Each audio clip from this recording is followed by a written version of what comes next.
Propaganda in the West is carried out by experts who have the best training in the world in the field of advertising and have mastered the techniques with exceptional proficiency.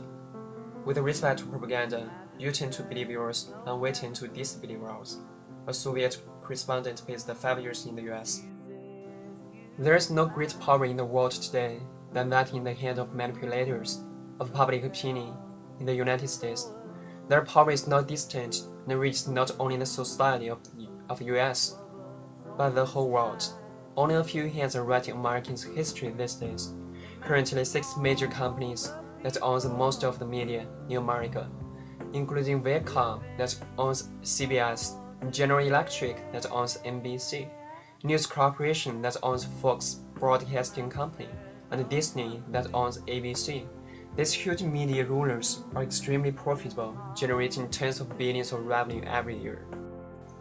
After you have had someone say to you for 1,000 times, you may wonder, how come we never hear about this issue in the media? These media empires are manipulated by many of the world's most intelligent specialists. The editors have carefully developed psychological techniques to get the ideas and opinions of the audience, so that the public's opinion will only mimic the way the media wish them to have. The reporter's choice of words, tone of voice, facial expressions, the choice of graphics all affect the way we interpret what we see or hear.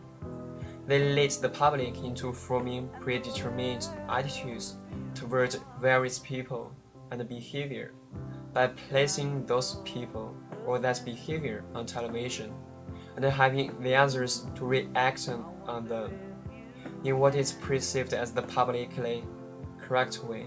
Eventually, our knowledge, opinions, beliefs, and values regarding events outside of our neighborhood becomes influenced by the mainstream media outlets. Unfortunately, most Americans fail to realize that they have been manipulated. Even though they realize that entertainment or news is biased, the media masters still are able to manipulate most of us. This is because they not only select what they represent, but they establish the boundaries and the rules to drown out the voice of the small, independent media sources. Alternative sources are normally hard to find and often unreachable to the great mass of people. The corporate media has nearly monopolized. Media industry speaks with a single voice and presents with a single view of the world.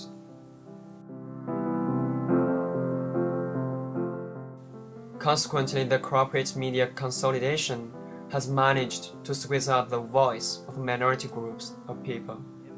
The media reform organization Free Press found that just 7.7% of the racial or ethnic minorities own full-power commercial broadcast radio station, and 3.3% of this demography own broadcast television stations. Let's look at the video to see how public have been deceived by corporations. I don't have an MD or law degree. I have a bachelor's in kicking butt and taking names. I get paid to talk. What are you talking about? I speak on behalf of cigarettes. We're lobbyists for the tobacco, alcohol, and firearm. The message Hollywood needs to send out is smoking is cool.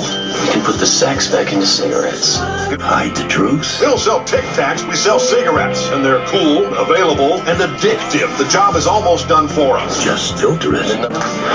Nick, do you have a question? How on earth would Big Tobacco profit off of the loss of this young man? It's in our best interest to keep Robin alive and smoking.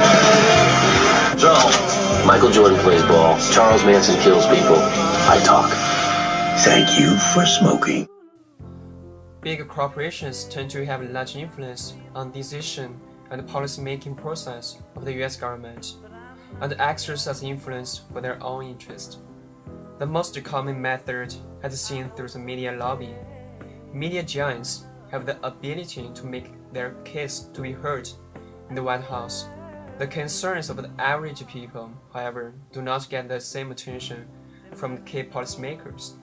The television and cable broadcasters spent close to 27 million on lobbying firms in the year of 2001. As an investment return, the Telecommunication Act has lifted ownership limits for radio stations. For example, Clear Channel Incorporation took advantage of this by increasing its ownership of radio stations from 14 to 1,200 nationwide.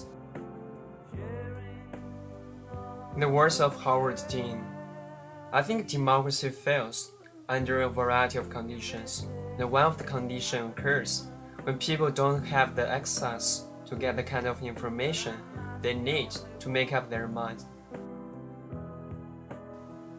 It is the right of the public to receive suitable access to social, political, moral, and other ideas and experience, which is crucial here. That right may not constitutionally be abridged either by Congress or by the FCC. People have the legitimate right to access to the truth, but in reality, the mass people are unable to practice their rights to hear and to be heard. They do not have enough choice of different medias to seek truth, and only have to follow the mainstream media's direction. This can lead to the collapse of the system that USA was founded upon, and they used to proud of democracy for the people. Above us only sky.